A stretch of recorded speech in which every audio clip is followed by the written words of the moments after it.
They had a kind of interaction that is a much more three-dimensional, normal interaction than you would have suspected based on Her's eventual report, which made it sound like Joe Biden is struggling to come up with the major events of his own life. If I was a Democrat who wants Joe Biden to be elected, this transcript I should go and hand deliver to every American on their doorstep, because it makes the case a lot more clearly than anybody can do in summary.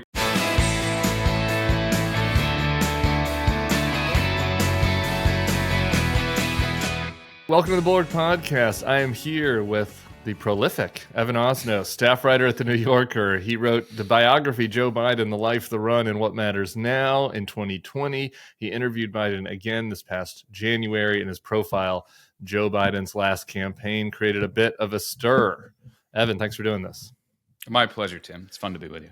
All right. I want to get to the Her report today, but first I just have to start with your lead, which was you in the Oval Office and President Biden wanting to show you where Trump sat and watched the revolution. So just talk to us about that exchange and why you led with it, and sort of Biden's view on the stakes here. Yeah, that was one of those moments that was not something I was expecting. I kind of come into the Oval Office for an interview, and I've prepared to take my seat, and I right off the bat I asked him about that space, basically about the Oval Office, and I could tell he was slightly bored by my question, and so then he immediately was like, "Let me follow me. I'll show you where Trump sat and watched." As he said, the revolution. And we kind of go back into the little private chambers behind the Oval Office. And it was pretty clear that the Secret Service did not expect him to go off-piste, because they were sort of startled to find him in the corridor. And he made a joke about it. He's like, "Hey guys, it's a raid." And then he keeps walking. We end up in this little dining room. And that's where, of course, Trump sat on the afternoon of January 6th. And it was a kind of interesting moment, because I kind of thought, frankly, that when we got there, he was going to unspool a little speech about democracy or something like that. But he didn't, actually. All he did was he let out a kind of sort of rueful laugh, I think is how I put it in the piece, because what he was essentially saying, he sort of wanted it to speak for itself. Like, here you are, you've got a portrait of Lincoln on the wall. You've got this place that has been essentially the sanctum sanctorum for presidents. And this is where Donald Trump sat with his Diet Coke and his remote control, rewinding to watch violence at the Capitol. And there was an element, it was kind of a revealing moment to me, because I realized there's a lot that Joe Biden thinks is self-explanatory about Trump, that it's almost like he finds it hard to believe that people don't see Trump the way he does. And that is a kind of running theme that I think is important. Yeah. Did you ask if he kept the super DVR? Yeah. The TV is still there on the wall. And is it massive? Is it like out of place how big this TV is for, what would be appropriate for the space?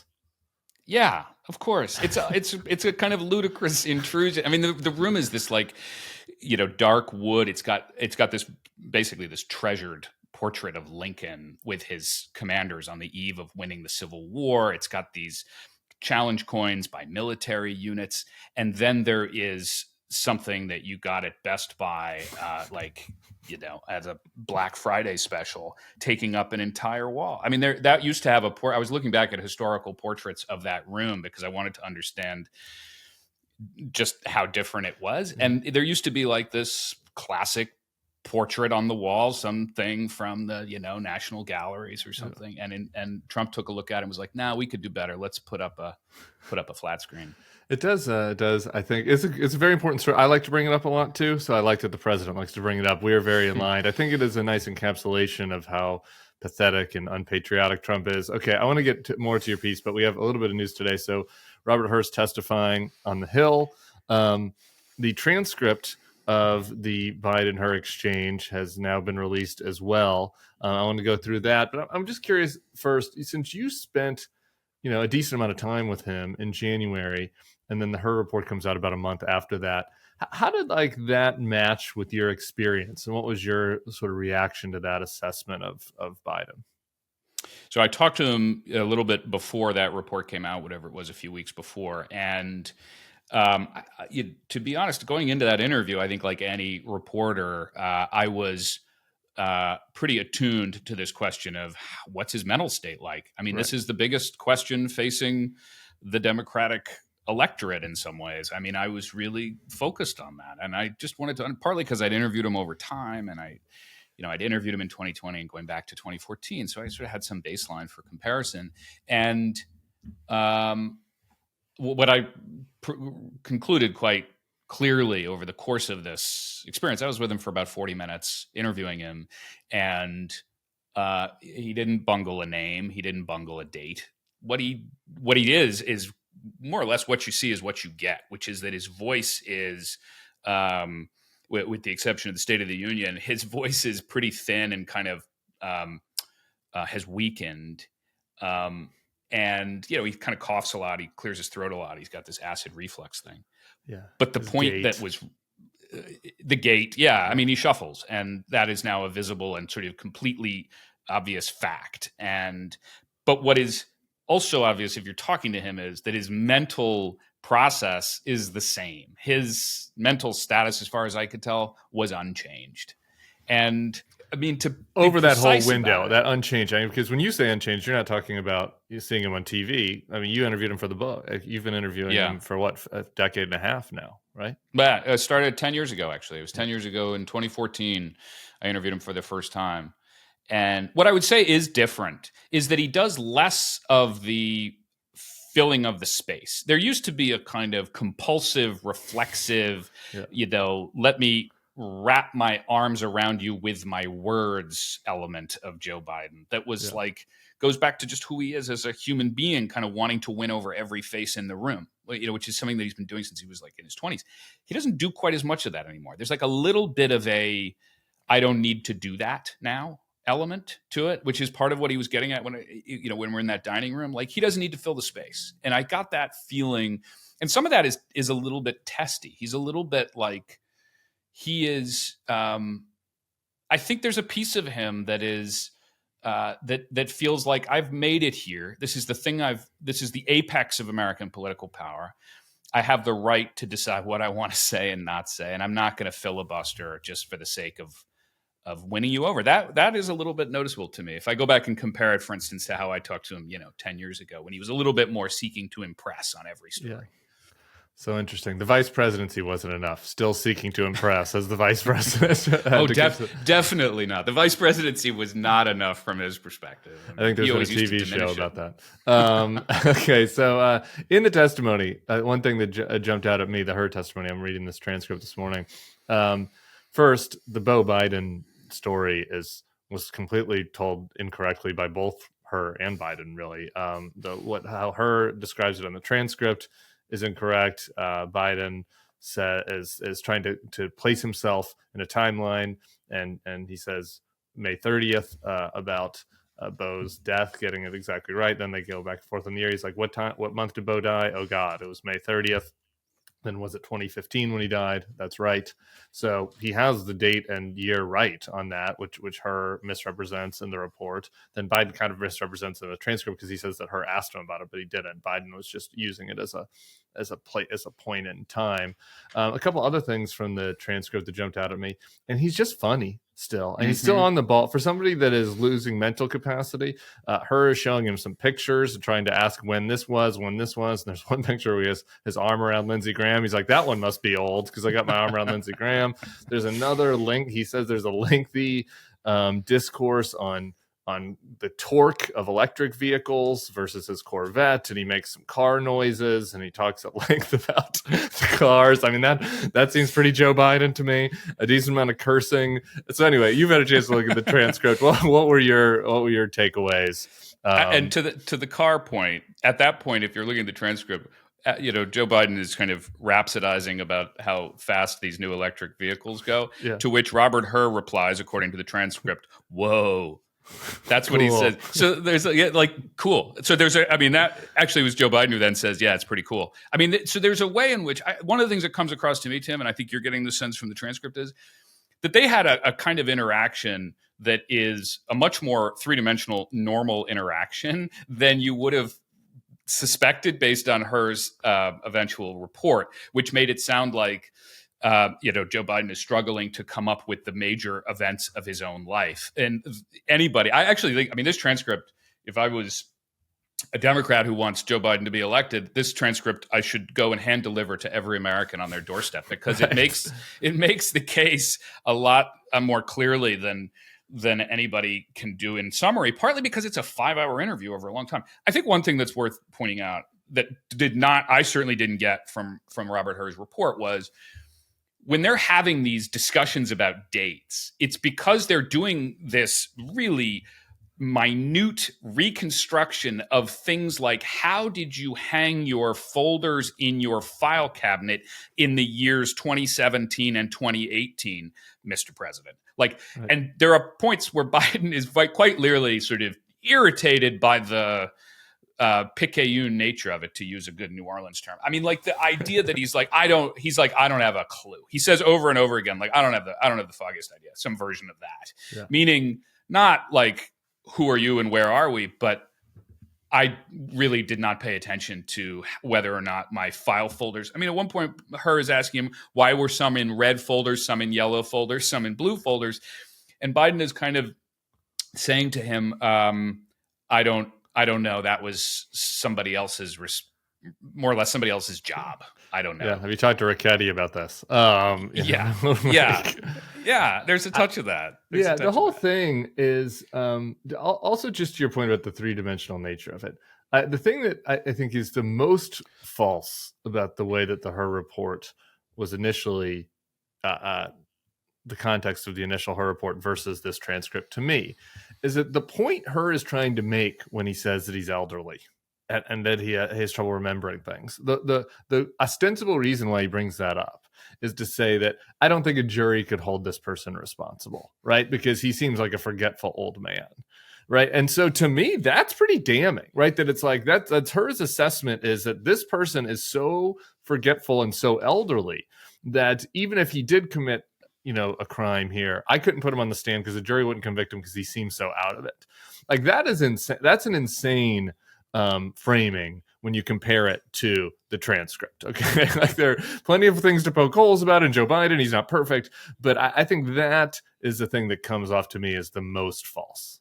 Yeah. It's amazing to me what Her left out of his report that he said at the time. Like, for instance, at one point he is praising Biden's, what he calls his photographic reconstruction of the geography of the Naval Observatory. He then is over and over, he's saying, after Biden answers some question about something, he says, oh, that's helpful. Oh, thank you. That's very helpful. And at one point, Her himself is kind of running aground on some of this detail, and he apologizes for misremembering, is his word. This is Robert Her speaking of himself. Robert Her, a vigorous middle-aged man with, one thinks, a adequate memory, is having trouble, as he says, he's talking about a couple of questions that he described as, he acknowledged, were clunkily phrased. So I think there is a way in which that piece that was not in Her's report, of course, focuses entirely on these questions that we've been talking about, is a pretty impoverished version of what actually happened over the course of those 2 days. Mr. Her, what is in the rules is you don't gratuitously do things to prejudice the subject of an investigation when you're declining to prosecute. You don't gratuitously add language that you know will be useful in a political campaign. You were not born yesterday. You understood exactly what you were doing. It was a choice. You certainly didn't have to include that language. You could have said, vis-a-vis the documents that were found at the university, the president did not recall. There is nothing more common. You know this, I know this. There is nothing more common with a witness of any age when asked about events that are years old to say, I do not recall. Indeed, they're instructed by their attorney to do that if they have any question about it. You understood that. You made a choice. That was a political choice. It was the wrong choice. All right, back to your article. I have a couple there were a couple concerning items in the article that I want to go through with you. But before I do that, It's a tour de force. It's lengthy. It's spacious. It's a capacious article. Dear listener, that means long. Plenty of room. Yeah, I read it in 3 sittings. One part listening, multiple parts reading. Anyway, so I want you to kind of sum up what your kind of main takeaways were from it before I start to bedwet a little bit. I think my dominant impression, the thing that really I walked out of there and then became only clearer and clearer over time as I talked to his aides and everybody else, is that this man has no doubts about what he is doing. Like, Tim, I think that's the hardest thing for people to get from home. Yep. You sort of assume, given all of the atmospheric pressure around him, all of the static involved in this, the Her report in his memory, you might think, is Joe Biden, sitting at home, looking out at the window and asking Jill, am I doing the right thing? And you come away actually from the time with him, you realize, he's not doing that. And that is a source of it's a very big fact. And some people will hate that fact and some people will like that fact, because there are people who say, well, maybe he should be having more self-examination than he is. But it's important, I thought, to make that a really clear point. He believes in himself. He believes in what he's doing. And now his job is to make other people see him the way that he sees him. Okay, well, I'm glad I came away with the article with what you wanted me to, because my note here in big bold on my notes is overconfidence. I have a little bit here. So here's one thing that worries me about the story is that Biden, I think, has in his own self-assessment, and I think objectively this is true in most part, has kept proving people wrong, right? Like there have been doubters for a long time for him. And most recently, some of this goes back further, which maybe you can speak to, but there's the Afghanistan example during the Obama administration, where he is so convinced that he's right about this, and this leads to one of the long exchanges in the Her report. There is the 2020 primary where everybody counted him out, the 2022 midterm where everybody said that they were going to have a bad midterm, the recession. All the smart people were convinced that there was going to be a recession. He said there wasn't. So again and again, it seems to him that the experts have been wrong, that he's been right. And I just wonder if that is leading to a little bit of false confidence. At some points I was reading an article and I had this image of, the guy at the craps table that's on a hot run and keeps quadrupling their bets. It's like, are we coming to a crash here? Are we about to crap out? So anyway, do you think that is right? I mean, does he have this is his overconfidence based in I think surprising the experts of conventional wisdom so much, or is there some nuance to that? The overconfidence has been a fact of his life for a very long time. The things you just named are exactly right. They're very present in his mind right now. They're some of the first things that he said to me when I started talking to him about this, in this interview. He was just, honestly, he was dying to say, as he did, they got it wrong in 22 when they said we were going to get our ass kicked. They got it wrong in 23 when they said, and they're going to get it wrong in 24. He said, and then he said, of course, as you said, that they told me there was going to be, he's kind of poking me. He's like, you and your colleagues said there's going to be a recession, and there's not. But it really goes back much earlier than that. And and the reason why I mention that, I think, Tim, is that it's a feature of his whole self-organizing principle. It goes back to when he was a kid. I mean, it's, the old line, show me the boy at 7 and I'll show you the man. And in some ways, what Joe Biden says of himself as a person is that when he was a kid, he was small, he stuttered, he wasn't the highest performing kid in a class. And he made up for it, as he said, this is his term, I made up for it by being gutsy. And he did all of these nutty things as a kid, like these famous stories where he'd run between the tires of a moving dump truck just to show that he could run from one side to the other. I mention these to say that he developed what the great Richard Ben Kramer, who wrote What It Takes, which still to this day is the best account of Joe Biden's mind, written in the early 90s, that in there he captured something that Biden describes of himself, where he calls it gaming it out, meaning I can game out things that other people think I cannot do. I have the ability to do. Like any good podcast host, I have What It Takes sitting right by me. Excellent. Good prop right there. We can peruse it. We can peruse the Biden chapters together. Do a dramatic reading. So here's the thing. this is part of what I like about Biden, what a lot of people like about Biden, right? Like this gutsiness, the everyman quality, right? He wasn't the, snooty Harvard kid like you, writing for the New Yorker, right? There's something you like about that.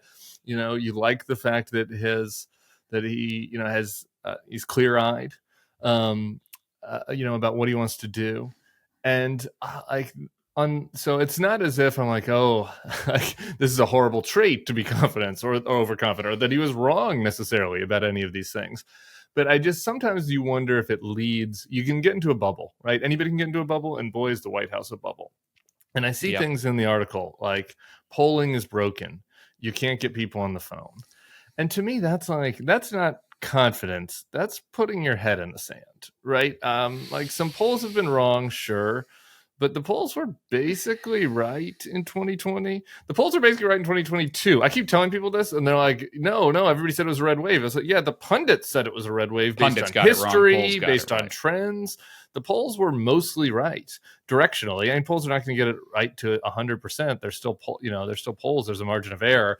There were some mistakes in 2016, of course, but that doesn't match with what has been happening in reality. And the polls have been right in these primaries. They've overstated Trump to a certain extent, and on the Republican side. But I think it's pretty obvious to anybody who's looking at this that that's because there's been this surge of independent and Democrats who hate Trump, who are voting in Republican primaries to try to undermine him. So anyway, I do wonder how you balance that, right? Like this confidence, this gutsiness with being willfully naive about like a really important challenge that's ahead of us over the next few months. I think you identified correctly, 100%, the fulcrum of the piece. What I did, what I was doing over the course of this thing is laying out precisely that question, which is this level of confidence the sort of thing that makes you that sustains you at a moment when there are overwhelming doubts? Or is it the kind of thing that history will look back and say he was captive to hubris? I mean, that is the question. I don't adjudicate. I don't come to a conclusion because I don't honestly think that you can in the moment. Right. What you can do is say that a fair reading of his life shows both successes and failures in that similar kind of habit of mind. I mean, look, when he ran for president in 1987, as he said later, only many years later, he said, I was arrogant. I didn't deserve to be president. That was an election, as readers of What It Takes will remember, having it by their bedside. He was, he failed out of that race, having taken lines from other politicians, overstating his resume.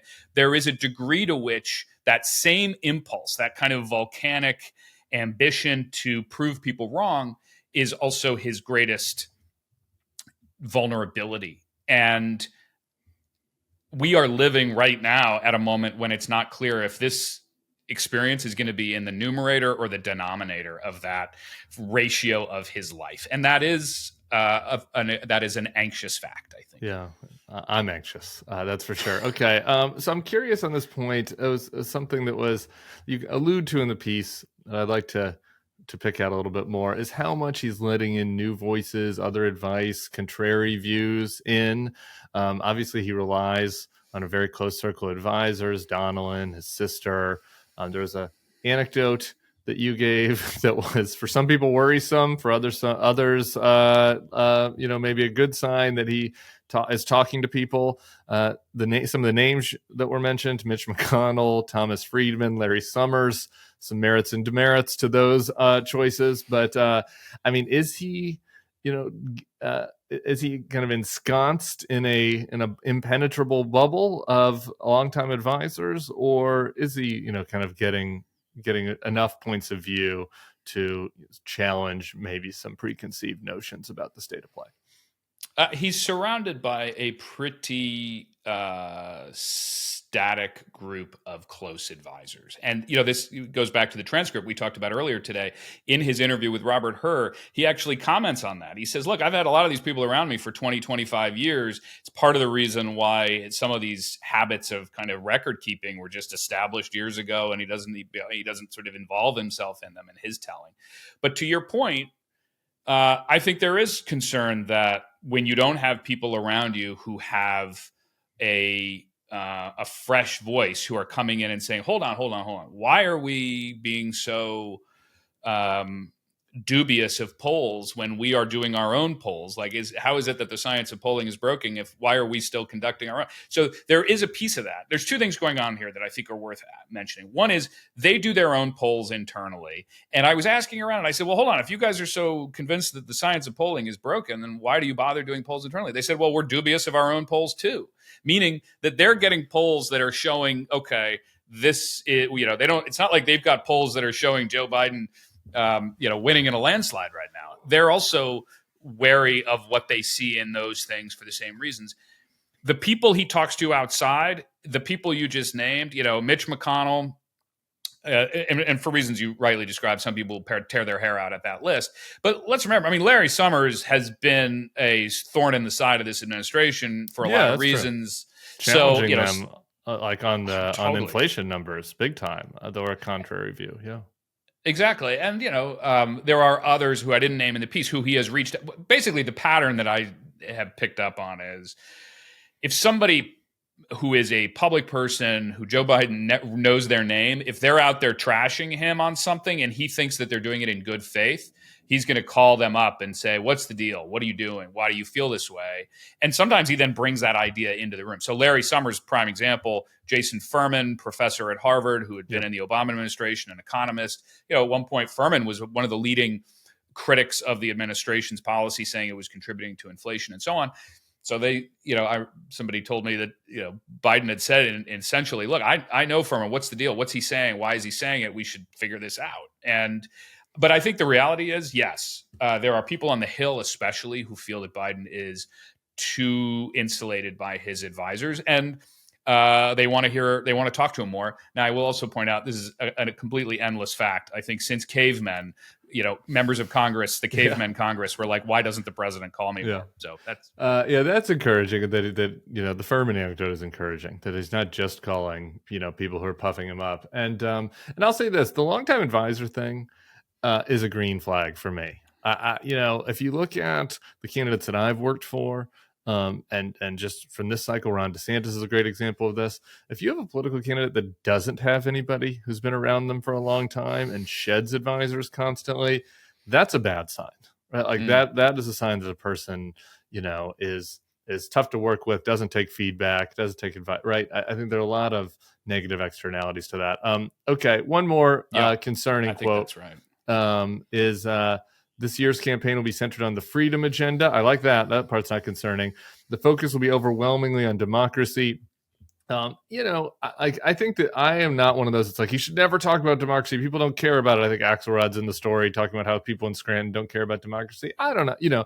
I think in a broad patchwork of arguments, I think that it is an important one. The threat of Donald Trump is important. And I was discouraged by the Donald quotes in your article. I was encouraged by their first ad, which doesn't actually talk about democracy. Does kind of talk about the freedom agenda, talks about abortion and some other issues. So what is your sense of that, of like the Axelrod view and the Donlin view of, how central democracy is going to be in this campaign and how they blend that or don't blend it? Yeah, it is a big debate, a sort of really substantive debate that gets at the heart of how they're going to prosecute this campaign. And I know it can seem to civilians like, really, why is this such a big difference? But it is about what's in the foreground, what's in the background. And right. I talked to Mike Donilon for this piece at some length because he is the person who is conceiving of and deciding what goes at the top of the list and what goes second. And it's always going to be some combination of, what we call kitchen table issues. So, how much does your grocery cost? And then the other question of, is the nation fundamentally at risk? And you'll notice that in the State of the Union, they did both. It was very striking to me. They started with the democracy piece. He starts off talking about Roosevelt. He starts off talking about his predecessor and Putin and the threat to democracy. That's the freedom agenda. He then and Reagan, and then Ukraine, and exactly Reagan and Ukraine. So that is the piece of Biden and Donilon that believe like this is the existential issue of our time. Then they spend probably twice as much of the speech talking about economic issues, like how do you make sure that working people have a fair shot? So that talks about going after corporate abuse, price gouging, talking about student loans, talking about housing, all of these kinds of things. So in a way, what they're doing is it's both there. But I thought that was a noticeable choice. If you're somebody who's interested in this debate, they could have started with everyday issues like, my fellow Americans, I hear your complaints about the struggles that you face every day. He didn't start with that. He started with, we are being called by this bigger thing. And one thing that's, I think, meaningful. So that right there is a sign of how they're trying to balance these two things, put them into some conversation with each other. There's another thing going on, which is there's a rhythm to a campaign. And this comes through in what Donilon said to me in our interview, he said it clearly. I think I in some ways, it doesn't, if you're not looking for it in the piece, you don't see it as clearly as he meant it, which is there's a different thing that you're going to say in March than you're going to say in November in terms of where the emphasis lies. Like, what is it that is the thing that gets people off their couch to go down and stand in line and vote? And Donilon's view, which is shaped very much by the 2004 experience, this is something that's important to mention. Basically in 2004, in Mike Donilon's view, the Democratic Party made a mistake. It didn't understand that ultimately, in his view, that election was still defined by the traumatic overhang of 9/11 3 years earlier, that was still going to be the thing that made people decide who to vote for.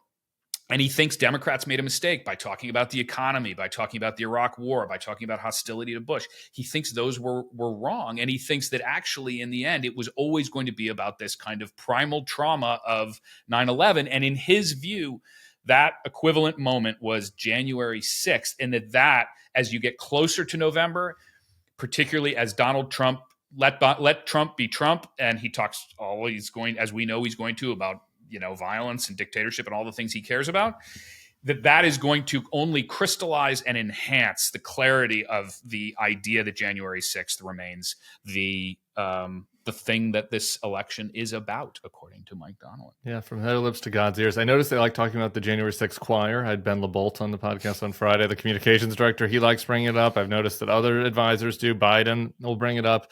And Trump, playing in their hands on this, posted just last night that his first three actions are closing the border, drilling, and releasing the hostages, or whatever he calls them, January 6th hostages. On the Trump question, so the Biden team keeps signaling that they are itching for a fight on this, and that Biden's itching for a fight. In your article, he made the comment that Donald Trump already is Herbert Hoover. He doesn't want to be Herbert Hoover. He already is Herbert Hoover. He's been... there have been reports that he's talking about how Trump is mentally weak. He thinks he has the better of him, that they can get him on tilt. What was your sense of that in that conversation? How much is he champing at the bit for this fight? Yeah, I think he does feel as if they're on very firm ground on the economy. And I get the sense a little bit that he kind of can't even really believe how good it is. I mean, the numbers are simply so much better than you might have imagined a couple of years ago. Set aside whether you think it's Joe Biden's doing or not, just objectively speaking, if you're a financier in the United States of America on this day, you are a whole lot better off than you were 4 years ago. And so there's a piece of this that Biden believes is both a surface level political fact, that he is in better condition for electoral politics because of the health of the economy. And then there's the underlying thing, which is a little bit more of what you're getting at, which is sort of where his heart is, which is that he believes that he has an alternative theory of how to grow the economy than most conventional Democrats have had for a generation, which is, in his mind, you have to be willing to tolerate a higher level of inflation in order to prevent a higher level of unemployment. And that was how they went through this process. So when he is defending his record on inflation, he's sort of also defending his belief that people like Bill Clinton got the economy wrong. He doesn't name Clinton, but that's what he's essentially getting at. He's sort of arguing against a generation of Democratic Party politics. And the personal side that contrasts with Trump, what when you're talking to him, and how much is he volunteering yet? I do think that there's this this kind of like the angel and devil on his shoulder a little bit with Biden, where like some days he wants to talk about the soul of the nation and be uniting, and sometimes he wants to talk about Trump being a son of a bitch and failing at everything, right? And so, Right. How did you sense that in your time with him?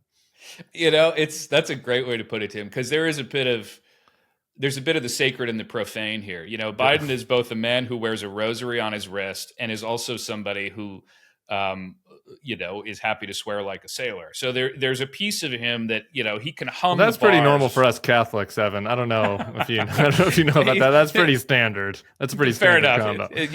combo. One of his most important stories is about his mother going in as a child when he was a kid and threatening to punch a nun for making fun of his stutter. So like these two things are fused in his mind, a kind of pugilistic faith. And so in a way, look, I think there's a piece of Biden that is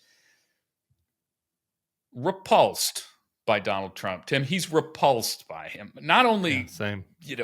Personally, but also the man attacked the United States Capitol, which is a building where Joe Biden spent 36 years. He thinks of it as Valhalla. And this guy, Trump, sent his people in to break windows and literally defile the building. And I think I remember one of Biden's aides had said to me at some point, he misses being a senator, which is a completely ridiculous thing if the president of the United States. Have you seen the Senate? Do you really miss being there? But Joe Biden really does feel that way. He thinks it is a truly, I think he thinks of it as a truly decent way to spend your days because it is a collegial act of making politics. I know that people are crying out like, that's not the Senate today, but that's the Senate that Joe Biden has in his mind. It's the Senate of the mind. And in some ways, one of the things that really bothers him about Trump was that Trump doesn't believe in politics. Right. Like he just doesn't. And I think there's a way in which Biden finds all of that, beginning with the talking about violence, talking about women the way he does. All of that does just really drive Biden crazy.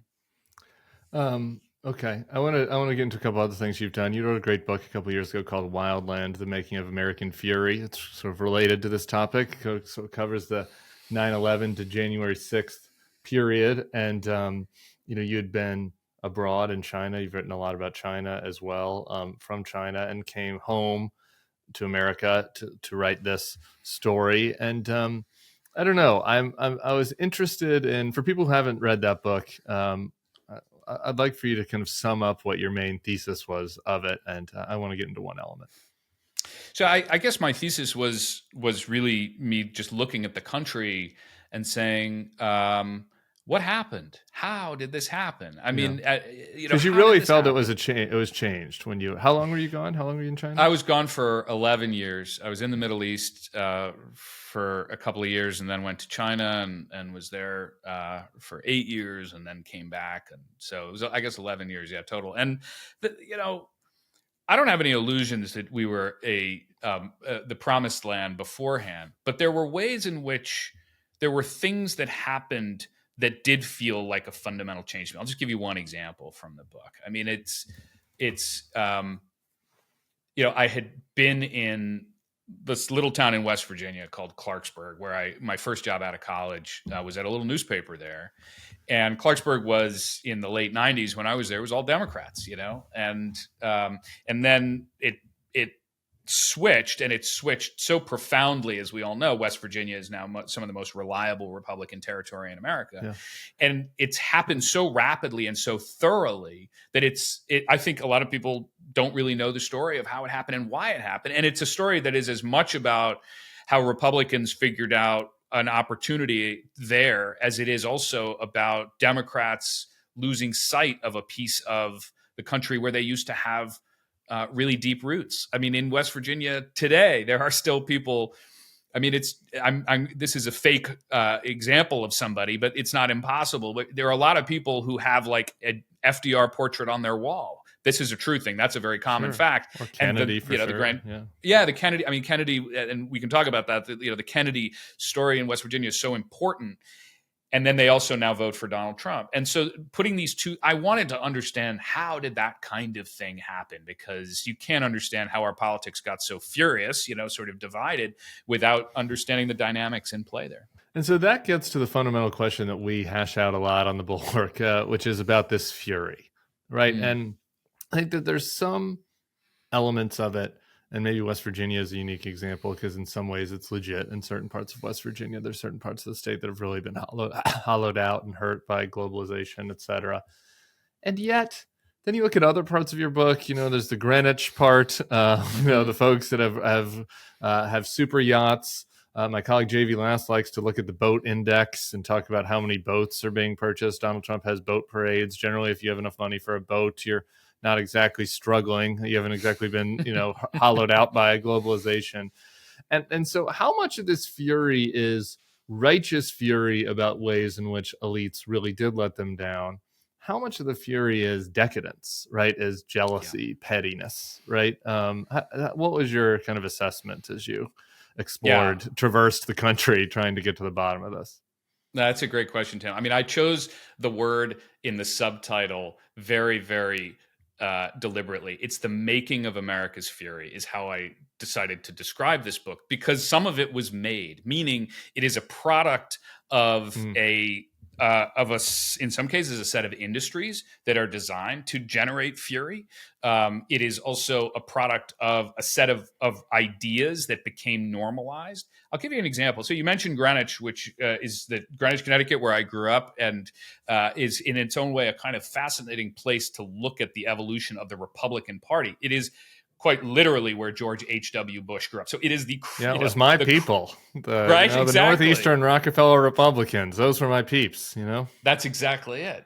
Prescott Bush, as you know, the father of George H.W. Bush, he was like the man of the town. He was like, he ran the local town meeting. He then eventually became the United States Senator. He was Eisenhower's golf partner, and you went from that to the fact that the head of the Republican town committee in 2016 endorsed Donald Trump for president. And I was just kind of fascinated by how you went from that to that.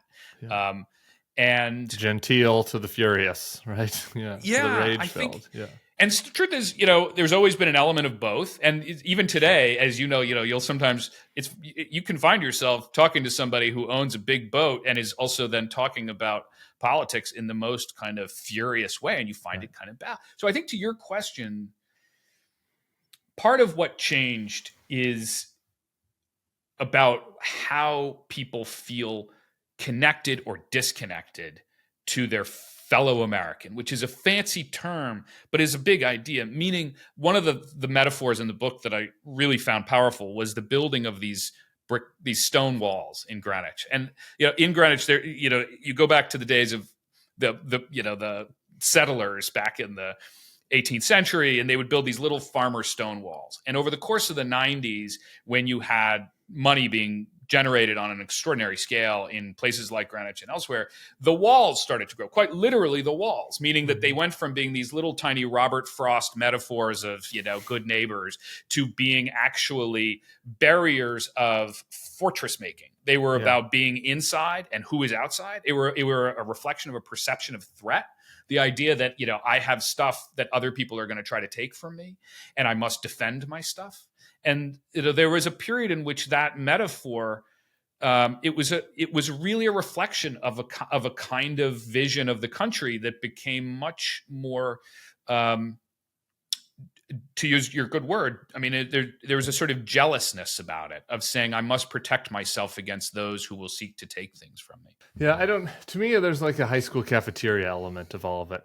I mean, I think I always kind of want to just move to the side. I think that there is, particularly in the Appalachia, because your book covers all these, areas, right? You're in Chicago, you're in Greenwich, you're in Appalachia. And I do think I'm much more sympathetic to the Appalachian element of this, like just this overhaul of the industry and overhaul of the economy in those places. But there's a lot of parts of the country where there is this, and this gets into another thing you've written recently about the elites, where a lot of this motivation is like they're jealous. It's elites jealous of other elites. Right? It's like, I'm doing well financially, or we're doing well politically, but they're getting more attention. Right, like they're more popular than I am, and I do think that is the shallow fury drives a huge percentage of what we're seeing right now. I totally agree. I somebody once told me over the last few years, and I wish I remember who it was, but it's a really vivid way of describing it, that the typical, ultimately the ideal Trump voter is not the out-of-work coal miner. He's the assistant manager at the car dealership in town. And what that means, and the assistant is the key word there, he wants to be the manager of the car dealership. And he's, on some level, he's pissed, and that, Yeah. right? You've met that guy. I've met that guy. Yeah. And that guy's even a little bit more sympathetic to me than the car manager who's also for Trump, who's pissed because, he's not getting the key to the city anymore because the key to the city went to the teacher who was Hispanic and he felt like he didn't get it because he's a white guy. Right. And it was like DEI or wokeness or something and like back in the 60s, he would have been the big man in town. And now, like that is the person that bugs me more. I agree. Both of those archetypes are in the Trump oeuvre, but the latter one is the one that bugs me more. I want to ask you about your last article before I let you go. And I have a little surprise for you. I have a little dessert. Rules for the ruling class, how to survive among the elites while pretending they're your enemy. You start that article with telling the tale of Tucker, McNear, Swanson, Carlson, frozen food heir. And I found I didn't find this, actually. I don't want to overstate it. I bumped into on the internet, as one does, an old video of Tucker, much younger Tucker, bow-tied Tucker, frat swoop, talking about Bill O'Reilly. And I'd like for you to listen to this. I say before that Bill O'Reilly's really talented. He's more talented than I am. He's got a lot more viewers than I do. He's a better communicator than I am. But I think there's kind of a deep phoniness at the center of his shtick. And again, as I say, the shtick is sort of built on this perception that he is the character he plays. He is every man. This kind of he's not right wing. He's a populist. This kind of Irish Catholic populist fighting for you against the powers that be. And that's great as a shtick. But I'm just saying, the moment that it's revealed not to be true, it's over. The moment he gets caught, slapping a flight attendant on the Concorde for not bringing his champagne fast enough, or barking at one of his subordinates to take the brown M&Ms out of my bowl and get me a bottle of Evian or something like that. The second that makes Page 6, it's over, right? Because the whole thing is predicated on the fact that he is who he says he is. And just nobody is that person, especially not someone who makes $1 million, or many millions a year. Well, Evan, that kind of sounds familiar. It was prophecy. I mean, he was describing the world that he came to be. I mean, it's a reminder of too, is in some ways one of the tragedies of Tucker Carlson was that he was a capable writer in an earlier phase of his life. Like he was. I reread his George Bush profile recently for I forget what the context was. Yeah. It's really great. It's totally really great. Yeah. And then he abandoned all of it. Really, I mean, the reason I wanted to write about him was because his life of extraordinary advantages, one after another, beginning at birth, continuing through as he acknowledges in sort of the outer reaches of the internet, that his girlfriend's father got him into college when he couldn't get into colleges, things like that. That in a way, the idea that he then became the warrior against the elites is a chef's kiss moment of such extraordinary. I don't even know what to call it, Tim. My words have, I'm out of the words. It was kind of amazing to me how many people are running against elites now who are card carrying charter members. What do you think's underneath it? Because because it's like you could think about it and it's like, is it income inequality? Because income inequality is a lot worse. Or is it decadence, right? Or is it the fact that we need drama in our lives? Humans need drama and we don't have real hardship right now. And this is the meanest way to look at it, right? That even people that are experiencing, there are obviously people experiencing extreme hardship at the low ends of the scale, but even the middle class these days, people say it's hollowed out, but how do their hardships look compared to hardships of past generations? How do their lives look? And maybe it's just this need for drama, or maybe it's not, or maybe it is more legit. I don't know. Where do you land on all that? I think, the thing you're describing, which I completely agree with, is there is an element of, I'm going to mangle it slightly, but Fukuyama describes it as a kind of strategic boredom, a kind of profound spiritual level boredom that, and I think that certainly applies to people like Tucker Carlson. I think there is another element, meaning that he's utterly unchallenged in any deep, real way, sort of, and therefore directs his energies in all of these other ways of trying to kind of remind himself that he's alive. I think there is this other element, which is simpler and, to your earlier point, is at the heart of the matter, which is he tried and he lost out. He tried to be George Stephanopoulos. He tried to be the guy at the center ring of American political commentary, and his television show was canceled on CNN. Then his television show was canceled on MSNBC. He tried to make a website that would be the conservative version of the New York Times. That did not come to pass. And so finally he goes to Fox News, and there he finds himself. And so on some level, in the end, it's like, it's the frustration with the reality and the recognition on some level deep within himself that he's never going to be the person that everybody respects for their knowledge and wit. And so he'll be something else. He'll be somebody standing outside and shouting at the people within. Evan Osnos, I really appreciate your time. Staff writer at The New Yorker, recent profile Joe Biden's last campaign. He got to see where Trump watched the revolution while he sat and drank some Diet Cokes. Thank you so much, Evan. Let's do this again sometime. My pleasure, Tim. Thanks for having me.